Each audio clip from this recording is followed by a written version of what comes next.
Hey everyone, this is Pat, and today I have a Zoom call with Joseph McHale, who has had his Prowler for the past couple years and has had some issues and updates that I hadn't heard of before.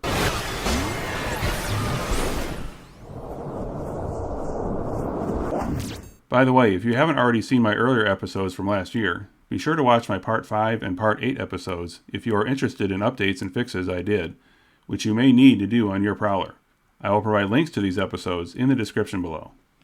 Okay, so we're here with Joseph. He reached out to me. He has yours is a 2001 Mulholland Prowler, Yep. correct? And Yes. he wanted to show me all the different things he's done with his car and issues he's had. And you gave me a good list of things here that has come up with your car, things that have not happened to mine. So this will probably be Oh, helpful for okay. people to see things here that I Yeah. have not had to deal with. So, which is good, because then we're not going to be talking about stuff everybody's already heard me talk about before. Good. So, Good. No, I okay. mean, your videos have been really helpful. I've picked up a lot of stuff that I've actually done to the car based Okay, on your thank you. videos and the POA too. So Oh yeah, well, yeah, it's been so much. Yeah, I thank the POA for everything. Pretty much, I've learned everything from them. oh yeah, Most of the time. yeah, I've picked up. So like it, I'd like the fact of like giving back a little bit and Okay, helping people out. So yeah. okay, yeah. Well, let's go ahead and talk about. So, when did you buy the car? I bought the car 3 years ago now. When I Okay, turned 30, I got okay, bored and I was like, I should do something. So I before this I had a 9.3 Saab 9.3 turbo convertible okay, that was a pain in the butt. Like all the wiring was going bad. It was so I got rid of it and I wanted something to replace it. And I did a lot of research and basically like saved up for 2 years and like stuck on a Prowler. It had like everything I was looking for. It was like a unique looking car. It was easy to work on. Chrysler, like you talk about a lot, is the Chrysler parts bin car. I yep. had a Dodge Intrepid growing up, so I used to Oh, work okay, on that. yep. So it was. I was like, oh, almost the same engine, almost the same components. It was in my price range, and it kind of was holding its price value, and it kind of still is. So it's part of it was like for fun on the weekend, but as an investment to like sell maybe later if I needed some money. Okay, So okay. So, here we are. Is the car there with you right now? Oh yeah, yeah. You Okay. Well, wanna go me ahead and turn? turn. Yeah, go ahead and turn your phone around so we can see the car. There we go. So yeah. Okay, looking at. It's funny. Yeah, today was cars and coffee. I didn't go today, but there's another guy here in Nashville that I haven't met yet. He has an orange one. I think he painted it orange. He has changed the rims and he has a hard top that he comes. He kind of parks next to all the Ferraris and the Lamborghinis and cars and coffee, but I haven't managed to get to him yet because he comes in like everybody has to show up at least before 7 a.m. to get a good spot, and I do not do that. So Okay. Well, it's funny you say that because I was just at a Cars and Coffee near me today. yeah, For us, it yeah. was the last one of the year because it's going to be too cold here pretty soon here in Michigan. No, we keep it running all year round. I went in November. I think last year was my first time. I Really? Okay. rarely go. Yeah, I mean, Okay. I just drive this car on the weekends when it's warm, and then the rest of the year, just like you, it's under a cover, like Okay. sitting. So yeah, Okay. Okay. yeah. So when you bought it, how many of the mods that are on it were already there? The only mods that were on it that I was that I'm aware of was the kit, the bumper elimination kit. This Okay. it came looking like this. So Okay. with that grill and the chrome or steel turn lights. So Okay. everything else I kind of worked on or put together myself or got Okay. somebody to do it for me. Okay. So Can you yeah. go back to go back? Can you go back to the front again? I want to check something there. Sure, So sure, sure. so do you know who made the turn signal replacement there? Do you know who made that? I don't know. I know they sell them on that website most of y'all hate. So Oh, I think it's they the Prowler store. yeah. Yeah. The You know, yeah, I'm not sure if that's the yeah, Prowler. That doesn't look like the Prowler store model that I remember seeing. It's one I don't yeah. recognize at all. But now somebody else watching this video might recognize who made those, but it's Yeah, not one that I'm yeah. familiar with. The car. So the story behind this, like when I looked for a Prowler for almost a year, as the Saab was going downhill, and I found it. I found it right outside of Atlanta, Georgia, in Athens, Georgia. Actually, it was sitting at a dealer for a whole year. Obviously, nobody in that area wanted a Prowler. It was just like the population wasn't there, is my opinion. So Yeah. I reached out to him, and he gave me the whole background of like, this used to be in South Carolina somewhere, owned by somebody, and he put it up for auction for a charity, and the car dealer owner bought it to help raise money for the charity, and he just kept it at his dealership and tried to sell it to recoup some of the money. Okay. And just so it sat there. So I drove down and I haggled with the guy and picked it up and drove back. When I picked it up, it had 8,000 something miles on it. So Okay. it has 15,000 miles on it now. So Okay. Okay. Yeah. So I can tell you still have the original tires there. No, these are not the original No. tires. Oh, wait, you're right. I'm sorry. I You know what? I take it back. You're right. Those are mine. I knew they looked familiar. Those are Nittos, aren't they? Yep, those are mine. Yeah, they're so I take it back. I finally took your advice after a ton of your videos reminding people that they should change the tires. Yeah, And right. looking back, that guy from California you keep talking to that had the Pirellis, I should have done a little bit more research and gotten the Pirellis. But the Nittos are great. I just got them. So this whole summer was a summer of like upkeep and maintenance. So I think the first thing I did was get the tires, because I still had the original with 20 years on them, even though they only had like 14,000 miles on them. But the front were terrible. They were cracked all down this way. And like they would have went any day, right? The back were fine. I got them replaced at Tire Discount or whatever. And they showed me that they had those TPMS sensors in stock, which is weird. Yeah, I could send you the link. And they're like, you want to replace them? Well, I've gone through quite a bit of effort trying to get mine to work. I've got new ones in there that I put in there. They're an aftermarket one. But they were like, we know where to get them. I was like, are you sure this is a 2001, not a 2002? And they're like, it says on the computer that we can get them. And I was like, well, don't touch them. Just don't touch anything. Just replace the tire, because they wanted to replace the stem and all that. And I was like, do the minimum amount of work there. And I wouldn't be surprised after this video, my low tire pressure sensor comes on. But knock on wood, so far, I haven't had that light come on. And the tires seem fine. Yeah, it like flickers a little bit, but then it goes away. So that's what mine was doing too. When I got before I swapped mine out, my low tire light would just periodically come on and off just at random, and I knew the batteries were probably dead. It's like once maybe a summer or so, like something like that. And I just go and get it, like get the pressure checked. But so what I did, and that's the other thing that I wanted to show you. So you were like talking about like the inside of the wheels and all that. So I got the tires done first. Then I got the back suspension redone, all those tie rods in the back. These guys that were like, they were like, those were look like newer ones. Yeah, mine were in rough shape too. Yeah. So I got those changed at my brake guy's shop, and I got all the wheels realigned and balanced. And then if you notice here, you can see that's not chrome. Yeah, you've got like a different surface there. Yeah. So I went to a wheel shop here in town called Hubcap Heaven. And it took me like 3 tries because they didn't understand what I wanted them to do over the phone. But I finally showed up and I was like, listen, chrome's peeling. What can you do? I think you guys can redip them, or at least try to match the chrome shine. And they're like, we can't redip them, or like the only place that redoes chrome is in California now. It's kind of like illegal to do it anywhere. And I was like, okay, whatever. What can you do? And he's like, I can strip all the chrome in the back out and paint it this silverish color, and it'll look 100% better than what you have currently. I was like, do it. So it's $100. So was yours peeling? Was yours pitting and peeling really bad?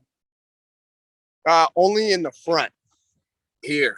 Like all the brake dust was really messing up and I mean, it's sitting outside year round, right? So I didn't even notice it until, so I mean, it kind of worked out. I know you didn't want to, you're like, had issues with rebalancing and alignment a lot.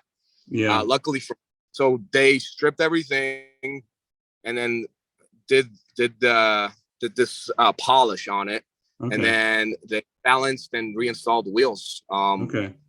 So every time I've had my wheels worked on, they had to put new weights in there to balance it. So that's always the part that's messed mine up, is that there's some weight somewhere in there that throws it off. Right. So like he put new weights on there. You can see like right there. There's one. Okay, I can see one. Up with there, but like that was after he polished and repainted everything, right? So knock on wood, I do that again for a while. And it kind of matches the control arms if you notice. Yeah, it's almost the same. Yeah. So, and people notice it, but like, did you change something? The car looks newer. So it's not what I wanted, but it was in my price range and it does the job for now. And the guy told me like, hey, it's not going to last long. And I told him how often I drive it. And he's like, yeah, it's probably going to last for the entire life of the car. So it's like, sweet. Okay. Yeah. I would like at some point to maybe just do something. See, the barrels of my wheels have not yet started peeling too badly, but they've had some damage because of the weights being put in there. So at some point, I would like to just get them resurfaced with something, and not re-chrome necessarily. I can send you the what he did, so you could find somebody near you to do the same thing. But it was $100 a tire. It took him like 4 hours on a Saturday, and dropped it off. Picked it, Yeah, it's one of those. It's one of those to-do things. At some point, I can live without it for now. I've already had to do other repairs that have cost me recently. So, this is like it. For me, it was like, what's this car all about? And now it went from like maintaining it to being like learning and like doing it as a project car. So I try to like do most of this stuff myself. Well, you're lucky there that you can. I'm not a mechanic, so I've had to rely on other people, and it's good that you've got some background. I'm not a mechanic either, but like growing up, I didn't have a lot of money, so I had to like learn how to do stuff, or it was never gonna get done. So, but I appreciate that. So on the inside, I mean, I did these myself. Those are the sway bars that everybody changes. Yeah, that was a thing I did myself, and then I put in the Wonder Bar down there myself because the ride was awful. It was so bad. Like driving it from Atlanta to Nashville, I was like, I'll never do this again. This car is only for show and for small distances. I can't do this. The ride was horrible. It's a lot better now. I've changed all that, and the new tires helped a lot. Well, if you were driving with the original tires as well, then that would have been pretty bad. Yeah. So the car rides a lot better than it used to. We had to get the alignment done like 3 times because they've never done an alignment on a Prowler before at the place I took it to. The first time, like I hit it over 60 miles an hour, and the car wants to take off from the surface of the road and fly. Right. So like it was not a fun time. The other thing is I bought those springs dampeners. Yeah, the donuts. The donuts, and I can't get them in there. I can't get them in there. Either I got the wrong size, or it's just like I don't have the strength or the tools to do that. I tried several times. Yeah, if you saw my most recent one when I met up with Juan in California, he's the one who put those on there, and he put a lot of grease on it and figured out how to squeeze them in there and get them in there. But I don't know. I have a set too, but I haven't put mine on because I didn't really need it. To me, I can adjust the air pressure in there, and it's not that bad. Yeah. And he has run flats in the rear, so he really needed them because he has run flats in the rear. Yeah.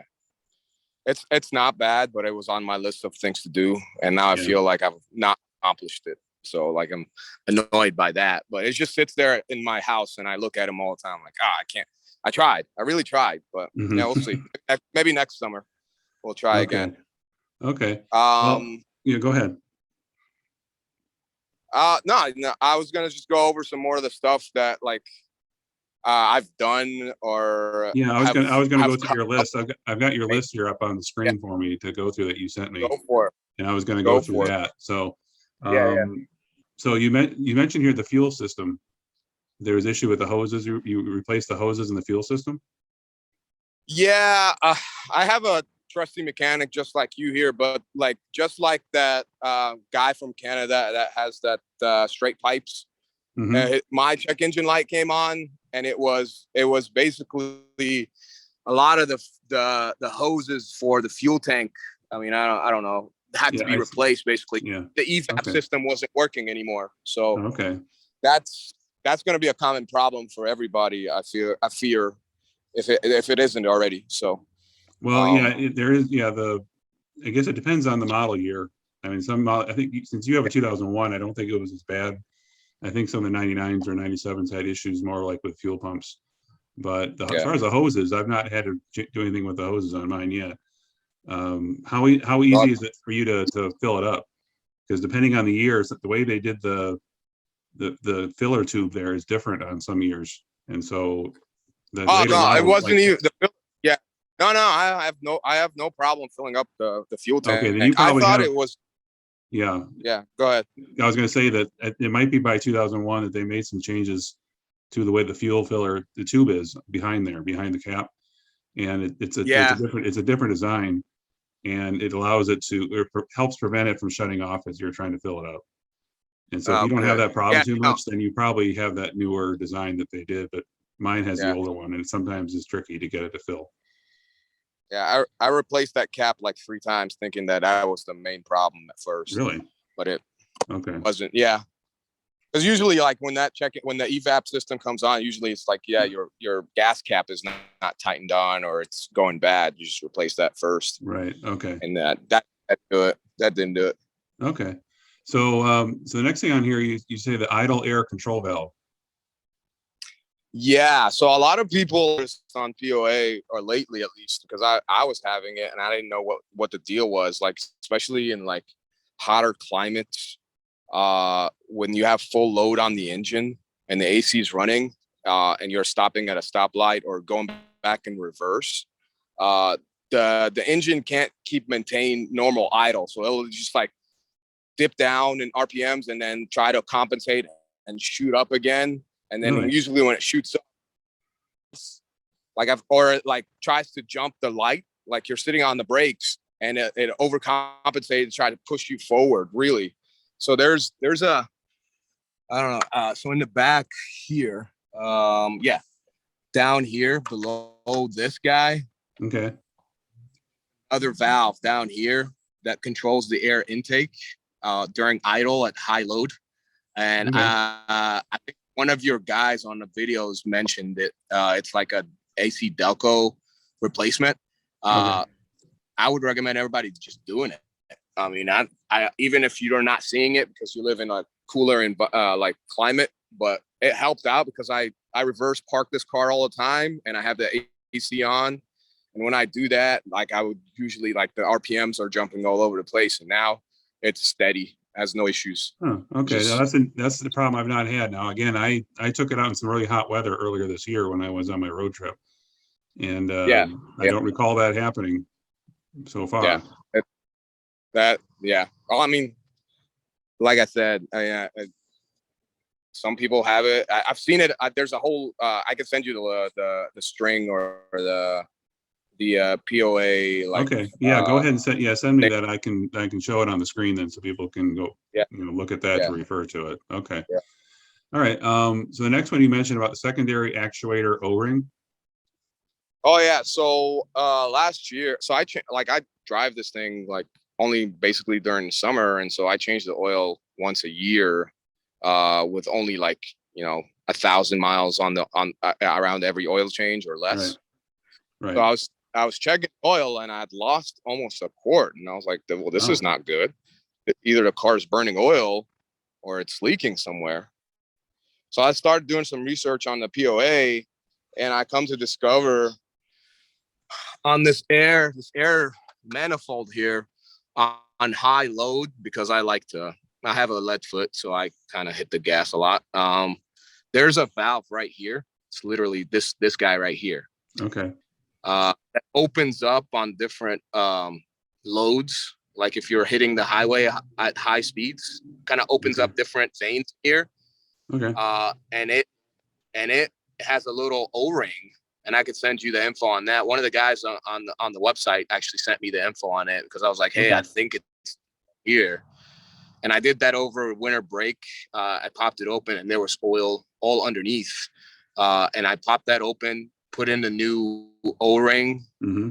The O-ring was like $1. It was more to ship it than the actual O-ring. And then you have to take this guy off and all of these, and then to get to this guy. But he gave me like step-by-step instructions. Just follow it. Make sure that you get you don't pinch the new O-ring. And so far, I changed the oil earlier this summer, and it's still holding all of the oil. So okay, I think that solved that problem for me. So okay, no, that's yeah. Again, I haven't had that happen, so that's good news. I mean, good to hear.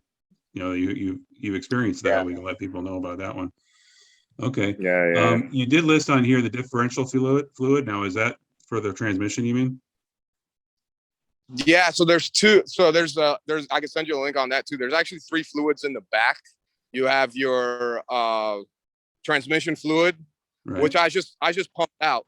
I've had multiple transmissions fail on me by, knock on wood, changing the filter or dropping the pan or whatever, right? So I left a bunch of oil in there, but I just one of the guys on there mentioned taking a vacuum pump and sucking out from the filler hose as much as you can.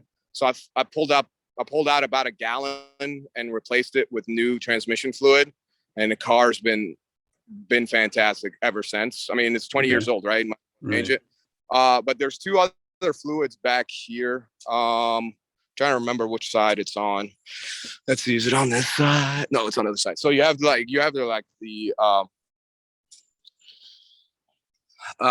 gear fluid. Yep. Yeah, you can't see it. So that's what I was talking about. I replaced the gear fluid as well in here. It was a lot. I don't know if I can get my camera to go in there. Let me see. Sorry, trying to zoom in. I can't. But anyway, so where is it? And there's a green tab back there, and that's where you're draining it from. You want to open up the fill port first to make sure you can actually fill it back up again because a lot of stuff is corroded. Obviously, it's been sitting there, for 20 years. But the gear, it takes like 80 W something. I can't remember anymore. I did it a while back, but yeah, get the gear fluid changed. There's another section in here for bearings that uses the same oil, not synthetic though as the engine oil, but I couldn't get to it. It's like you have to raise the whole car up to get to it, and most people were like, hey, when I replaced it, it looked like brand new oil, so I wasn't gonna mess with that. So just trying to change all the fluids I can get a hold of, basically keep this thing going for a little bit longer. What I'm coming across is just like a bunch of this stuff is 20 years old, right? So it's rotted or just like old, right? Okay. That's where. Well, did you replace it? Your timing belt and your belts and hoses and that sort of thing? Yeah. So the main belts, the drive belts, have just been replaced. They were squeaking when I bought it. That was the first thing I had to replace. And I was like, are you kidding me? This car has 8,000 miles on it. And it came with a Carfax. So they had just replaced the timing belt and water pump a few years before I bought it. So I think the timing belt like 5 years old right now. So I don't know, probably the next thing I'll take a look at again. We'll see. Right. Did it only have one previous owner, or do you know? I think the Carfax said it had 2 previous owners. Oh, okay. All right. I don't I think somebody had it for a little bit and put like 600 miles on it and then sold it. And the other guy put the remaining 8,000 miles on it. Then me with the remainder right now. So. Okay. No, I'm just curious because sometimes we get people that have had it since the beginning. They don't think about changing those things out because they don't use the car much, so they assume it's fine. And but the fact that you changed out the timing belt, the fact the timing belt's been done made me think it's probably another person that might have owned it that thought about that. Thank God for that. The Carfax helped out a lot because it had a lot of things that they changed or at least a record from the car's inception. So that's good. It was I got lucky on that one. Okay. You did say you replaced all your speakers, which is good. That's something I have not done yet, and I need to do that. My God, were they bad? Yeah, go ahead. No, I was going to say the ones in my doors I no longer have right now because when I had the new when I went down to see Tom Mills and I had him put new window regulators in, he just pulled out the old speakers and they were no longer really working anymore, and he didn't have a replacement pair, and so I just took them out. They really weren't. I wasn't hearing anything out of them anyway, so it's fine. I've been used to not really hearing much out of them, so I left them out. Yeah, well, I mean, at my age, you need it loud. You gotta have a good car like speaker system, right? Yeah. The first ones I replaced were the back ones. That was easy. I used that. There was one of the Prowler owners has their own website, and they put together like how to replace each speaker. I had to get different speakers because when they had to replace the speakers, was like, I don't know, 15 years ago. They don't make those speakers anymore, so I had to get different styles. Yep. The last ones I replaced were the ones up here. They were rattling like crazy, so I said a little prayer and tried not to break this guy and yanked it open like Juan showed you how to do. Yep. And it was an easy replacement after that, but like it's touch and go a little bit. I have that same tool he showed you, that little plastic tool. Yep. Yeah. Okay. And the other thing I wanted to show you here while we're talking about speakers that I didn't notice. I know some of you guys are like have changed this guy or like are using a USB to get like your music. Yep. I mean, to each his own. But what I have here, this is a cassette. I wanted. Yeah. I wanted a car with a cassette player because I knew I can get a cassette to Bluetooth. Oh, okay. That's a good idea. Yeah. So that's a great idea because I've never used my tape deck, so that's a good way to use it. You want to make sure, it works. So for resale value, obviously, or something. At least some people think it. So it's on and it connects to my phone, and I have all my music on my phone. Wow. Okay. Well, that's a great idea. Hey, did you just was that something you probably just found on Amazon? I mean, those are probably they're still hopefully relatively common. I could send you the link to that too as well. I did buy it off Amazon. Okay. Yeah, that's something I might want to consider at some point. Because as it is, I found one that I can plug in my cigarette lighter that's got a couple ports in it, so I can still charge things with it, as well as have Bluetooth and all that. That's what I do with that. But that I kind of wanted to make sure that the cassette player worked when I was buying this car, so I can buy that particular thing. Really? Okay. Yeah. To me, I never worried about it, but I forgot there probably is some of those old tape deck Bluetooth things out there. So okay. Yeah. You mentioned also that you repainted all the trim pieces. What trim needed to be painted? Yeah. So like this was going gray. So that trim. Okay. Yeah, covered all of that. I was gonna like strip it out, but I was afraid of doing that, like pulling it out because if you look on the POA, it's double-sided tape on the back. So I bought double-sided tape, and I was gonna yank it out, and I was like, I'm not gonna do that. So I like papered and taped all of this section, and I got trim black spray paint, sanded this down, and gave it a couple of coats. It looks like it's brand new. The same for the back here. I did the same thing here, but with a different. This was like it's not. If you look close, it's not really that good. But I wasn't gonna rip this out or unbolt it and try to sand it down. just didn't have the know-how to do all that. So I brushed it, sanded it down with like a finer sandpaper, and then they sell like paint in a lotion form, basically to like for trim, and I just like gave it a oats. So because this was going gray from the sun, obviously, and the same was there. And then the biggest one that looks way better is the windshield wipers and this guy. They were completely gray. Really? I took those out, sanded them down with 400 grit, and resprayed them with that trim black. They sell a spray can of black paint called Trim Black, I think, and it's literally the same color that almost all car manufacturers use for their trim pieces for the black color. So I might take a stab at this sometime, maybe next year, set of projects. That one, the sun definitely beats on that for a while. So I agree on that one. I mean, I don't have a before and after, but this was not black at all. This was gray when I car. So okay, all right. So the next thing on your list, you already talked about. You got the rear control arms done. And the resurface the rim. You talked about that.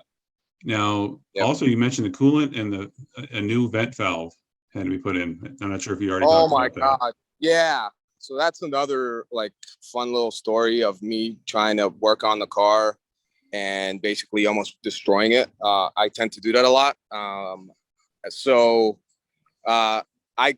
like changed all the fluids here, brake fluid myself, oil, and all the transmission fluid stuff I mentioned in the back, right? So the only thing, the coolant had been changed in over 5 years, and I was like, I got to change this coolant. And a lot of you guys on the POA mentioned like, hey, just be careful. You might, have an air bubble in there and air block the water pump because you didn't vent the system correctly, right? So there's this guy right here. You see it? Yeah. That's the vent on the block. That's what you use to vent the system when you're replacing the coolant, right? So you open that guy, you drain the coolant, and you're not going to drain all the coolant. You're going to drain, like, if you're lucky, half of it, not the whole thing. The rest just sits in the block. And I thought when I was doing it, I thought I was draining the whole thing, and it just stopped at 1.5 gallons. And this thing almost takes 3 gallons of coolant. So I'm filling it up, and I'm trying to burp all the air. So I keep on opening and closing this guy right here. This is a 10 millimeter nut on this guy. And I kept this till the end because I was afraid of doing something wrong. And that's as a self-fulfilling prophecy I ended up doing. This is an aluminum block. You know that. Everybody knows that. But this valve right here, I think this one is brass now, but the old valve is steel. And so all the corrosion went to this valve. So after a while of me opening it and closing it, I stripped the 10 millimeter nut. I completely rounded it. I filled up the system, and now I had coolant gushing out of here, and I'm trying to close the valve, and I can't close it anymore. The nut is rounded, right? And I tried to get some of those like clamp on sockets to try to yank it out to replace it. Nothing. So I had to get a tow truck, and the tow truck driver was laughing at me for what I did to the car and why I have this car. And like, he's like, you should get a Mustang. Nobody gets Chryslers, blah, blah, blah. Like you trying to use this to pick up girls. I was like, at one point, yeah. But now I'm just like, working, like enjoy like the fact that I can work on something and end up destroying it. So, I took it to the mechanic, and I'm like freaking out. And he's like, hey, let me see what I can do. We can try it. Like, I mean, there's not a lot of space to work on this little guy right here without taking the whole thing out, right? Yeah. Dropped it off on Thursday. It's funny, the tow truck driver was like, dude, give me 200. He's like, I can fix that for you. I was like, all right, I'll give you $200 cash right now on the spot if you can remove that valve and that's all I wanted. And he's like, no, I can't do that. I'll be responsible for this car. I was like, all right, just get the tow truck here and let's go to the mechanic. And then the next day they called me. They're like, hey, we have a machine here. We were able to clamp onto it. We pulled it out. we resurfaced the whole thing and re-drilled the hole here and replaced the valves. And then they filled up with coolant and ran the car. This was, I think this was Memorial Day weekend. So earlier this summer, I think. And then, I mean, they were like, dude, you were so lucky we were able to get this, because the next step was to get a new block for you.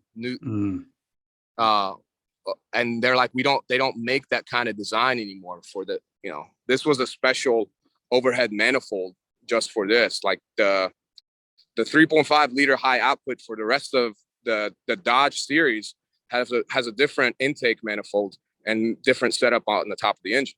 Really? So, okay. Yeah.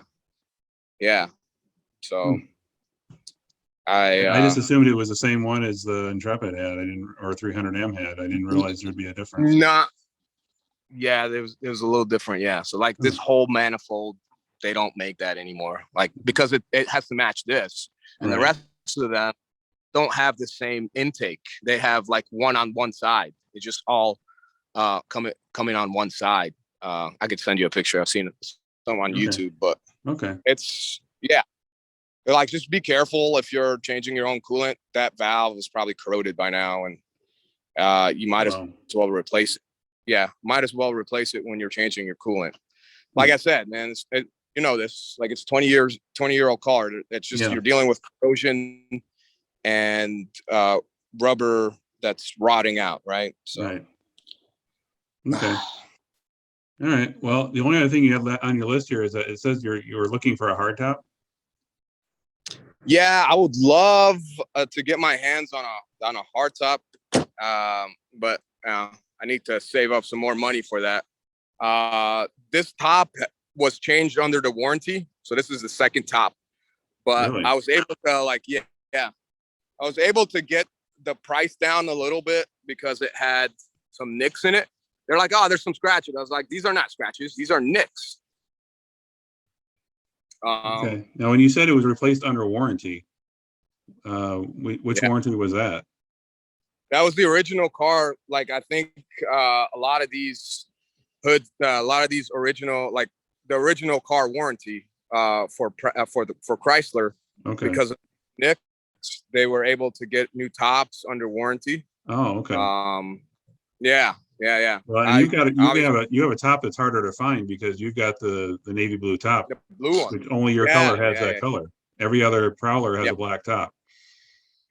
So if you want to replace it, it's a harder replacement to find one. Yeah, it's a little bit more expensive. Yeah, there's a couple of websites. One of your guys mentioned the same websites I found. But I just want to store this in the trunk and have a hard top, because it sits outside all the time, and I take, like, once a year I like get the hardtop cleaner, I get the waterproofer, and I put layers of that rack top on once a month just to keep this thing waterproof, because I learned the hard way with the Saab convertible how to, like, really take care of a soft top. Then I've done, like, because I really don't want to pay to replace this thing just yet. Yeah. You could see, like, right here, I've used, like, basically, like, gene repair stuff to like try to keep here, and, like, some of the stuff is, like, it's rotting, right? It's I'm trying to patch it up as I go. So did you watch the episode I did with Randy where he replaced his top? Yeah, I did. I saw that. So you see how hard it is. It's not a simple job. Yeah, it is not a simple job, and I do not want to deal with that. There's a guy in town here that does hard tops and, like, vinyl and, like, boat soft tops and stuff like that. And I thought about taking it to him, seeing if he can do anything, but I know what he's gonna say. He's like, we just need to replace this thing. And I was like, I don't know. Might as well just get a hard top. There was a guy in California that was selling one, and I was talking to him for a year. His dad passed away, and he was trying to get rid of the Prowler and the hard top, but it just didn't. I think he ended up selling it finally, but he wanted me to, like, come and pick it up from his house and ship it myself. He wasn't gonna help me in any way, like get it to a UPS store or anything like that. And shipping alone would have been $1,000. So, dude, you're gonna have to it's a very heavy piece to ship it. I'm sure it'd be very expensive to ship it. Yeah, I don't know if anybody actually even manufactures them anymore. There's not that many out there. I check the POA like if as often as I can. Lately I haven't, but like their like for sale section or whatever. Mm-hmm. There's a couple of guys in Pennsylvania right now that have a couple of hard tops for sale, but it's still like $3,000. And I'm like, minimum. I'm sure that's it. Yeah, minimum. And then the thing is, if you ever want to take it off, you have to find some place to store it. Exactly, and I don't have a garage, so okay. Well, yeah, obviously, if you had a garage, you wouldn't be worrying about all the problems you had trying to keep your top in better shape. So yeah, I mean, I've seen some guys where they have stands that they can put the top on, but then you still need to put it somewhere. So exactly. So if you got one, then you probably now. I don't know if you saw one of my more recent on my road trip. There's a few guys out there that have the trunk lid is adapted. It's a change that Tom Mills did where he cut or he redid the trunk lid so that way you can open the trunk with the hard top still on. Yep. And there's actually, I saw recently there was a thread going on where I think there's been some talk where they're trying to see if they can get Tom to start making some new ones because he's only made 4 of those. There's only 4 cars in existence that have that split rear deck so that you can open it without without taking the top off. And it's a there's a few people that are asking about it that want to do it because they have hard tops and they obviously can't use their trunk once the top is on. So, but that obviously would be an expensive thing if he ever does it for anybody else. But I don't know if you saw that there was a thread about that. So if you ever do get one, that's the next thing you probably have to pony up for. Is unless you never put anything in your trunk. I mean, I know the trunk's small, but you still use it. I know I do. And I'd have a hard time if I couldn't get into it. I have not, like, this car is at least for me, it's not meant for road trips. So there's nothing in the trunk at all. Like everything is like either in my house or in the trunk of my like daily driver. So yeah. Okay. Well, then maybe it's not such a big deal, but yeah. Okay. Yeah. All right. Well, that's the last thing. Excuse me. That's the last thing on your list. Was there anything else you wanted to go over? I can't think of anything else. I think, we covered, I totally forgot. We even talked about the trim. That was something that really easy to do in cosmetic. No, I mean, are there any other repairs or mods that you're still thinking you got to do? The hardtop, like I mean, obviously the rest will be like as they come maintenance wise. I pointed out maybe some more like paint up the trim. Maybe more suspension work. I don't know. It's kind of funny. I did all of that so I can buy this thing right here and like tape it on. I think you have it on yours as well, but like get the Prowler logo. The inserts, okay. Yeah. So because a lot of people would ask, like, what is that? What car is that? And it's kind of annoying too, because I tell them it's a Chrysler, their face changes and they're like, oh, we thought it was something cooler and more exotic. So yeah, I get a lot of people when they see mine. Well, mine's a Plymouth, so when they see that on there, they're like, they think of Plymouth as being, what they used to remember Plymouth being in the 90s, which was not very good. They don't remember the Plymouths or the 60s. So yeah, I totally get it. Yeah, it's just like in general, a lot of people my age and younger just don't even know this car ever existed. So kind of fun to drive it around. That's why when I take it to Cars and Coffee, like I told you I went to one today, and I like to kind of stand back, not near the car, and just kind of watch people. Because if you're sitting there right by the car, then a lot of people don't want to come up and ask you things. But if you're not there, you get all the people coming up and looking around, and It's just, I was the only Prowler. There was like 300 cars there, and I was the only Prowler there. And that's the nice thing is you got like 100 Corvettes, but usually I'm the only Prowler. Yeah, I So, mean that Cars and Coffee. It's like my friends are like, hey, there's no Prowlers here, or there's another one, but usually it's just me, and the other guy. But yeah, it's funny. I've caught people like I'd be sitting in the car on my phone, not looking, and I would look up and there's somebody trying to take a picture oh yeah, with the car, it and I'm happens like all the waving. time. Yeah, I know. You get used to it. Like I say, when I took my road trip, it was every day. I was the scarier part is when they try to take pictures while you're driving down the road, and they're trying to take photos as they're driving. That's not good. Yeah, That a happens lot of though. people just pick up their phone and try as they're driving. As Yeah, they're I was like, driving. Yeah, it's happened more than once. It's kind of scary. So, well, thanks, Joseph. I appreciate you getting in touch with me. Let me, take a chance to talk about your car. There's a lot of good stuff here that I've not heard about issues wise, and so this will be good to be able to show that. So, any yeah, links you have, the stuff that you found on the POA, you can send those to me, and then I will. I can include those, either in the description of the video or somewhere in the video, where they can go to sure. To do that. So, Yeah, I mean, more than happy.